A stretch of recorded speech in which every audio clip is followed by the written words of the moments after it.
Hello, everybody. It's Carrie Wilt, and it's time for another Confessions, Obsessions, and Life Lessons with this Not-So-Secret Gardener. As a reminder, I am Carrie Wilt, the me in FHB and me. FHB is my great-great-grandmother who wrote The Secret Garden and a bunch of other books. And today, I have a confession, and I can't believe I'm totally about to say this. If you see me itching, it's because I just stepped in a giant pile of ants, by the way. I really think they are the biggest jerks ever. But I have been gone for a week, so I was out doing some yard work, which is why I kind of got the no makeup t-shirt thing going on today. But I did want to pop on and do my live that I committed to Monday, Wednesday, Friday. And my confession today is part confession and then a little bit of a life lesson, is that I come from a long line of cussers. Not mean or malicious cussers, just ones who use it for inflection and tone and to make a point. And my mother tells a story about how she dropped me off for pre-K. And I have two older brothers. They're 7 and 10 years older than I am. So I was much younger. So I was around two boys all my life. And she claims that she dropped me off at pre-K and told them I'm not responsible for anything that comes out of her mouth.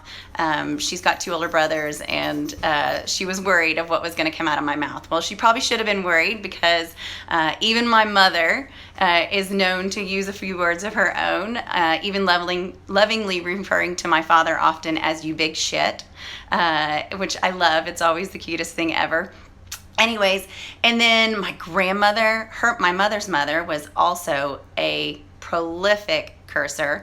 It was never anything I thought was abnormal. But Frances herself, Frances Hodgson Burnett, the one who wrote The Secret Garden, was actually berated by the press, and really specifically men in general, because she used curse words in her books. Most people wouldn't know, but Frances, although she's known as a children's author today, most of her books were written for an adult audience. She wrote 50 books, 1,000 short stories, and 15 plays. And 95% of those were for an adult audience. And so she used curse words at a time when really a woman, that was unheard of. So the press just slayed her for it. Matter of fact, in one of her books called The Shuttle, she used the word damn 27 times. And one of the quotes says, "I never thought of this, damn it. I'm like a rat in a trap." So I come from a long line of cussers, but I will tell you that over the last few years, I have actually tried to tone down and use and choose my words more carefully. I had a girlfriend who was very wise and just said, you don't want anybody to ever filter your words. And sometimes people are offended by curse words, and they will filter what it is that you're saying, and think maybe you don't have credibility, or not really hear the words as genuinely as they are meant. So I've tried really hard actually to reduce the amount of curse words in my vernacular, but it doesn't say that I don't use them, for sure. But my bigger confession is that recently I have been cursing like a sailor. Actually, I've been cursing like a gold miner, I guess would probably be the better term, because my husband and I recently binge watched the show Deadwood on Netflix. I don't know if any of you have seen it. I think it's actually old. We're just now starting to catch up on all of the Netflix shows, and it's basically this Western of sorts that is set in this mining town, and it's mostly men, and I swear to you, every other word is a curse word. And I found myself, after maybe, I guess we've been watching it for a month, I was talking like a gold miner. I mean, every other word, I was like, where are these words coming from?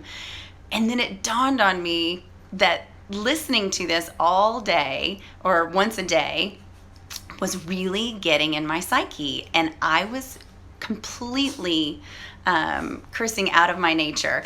And so I think at the end of the day, the lesson that I want to share with you today is that we are what we eat, whether we like to admit it or not. We are what we surround ourselves with. And even something as simple like that made me just completely fall back into my old ways and curse more than normal than what I want to do. And so I challenge you today, if you find yourself acting a little weird or out of sorts or doing things that you wouldn't normally do, take a look at what you're consuming around you, whether it's getting angry because of the news. Are you consuming too much news that's divisive and angry? Or are you consuming too many things that are making you jealous? Whatever it happens to be, just remember that you are what you eat. I'm not telling you not to curse or any of those kinds of things, but just a big reminder for me and hopefully for you today of that we are what we eat, and we got to be careful what we consume and what we put in our bodies and in our minds. So that is all. That's the life lesson and confession for today. I hope to see you Wednesday. And until then, blessings and blooms from FHB and me. Thank you.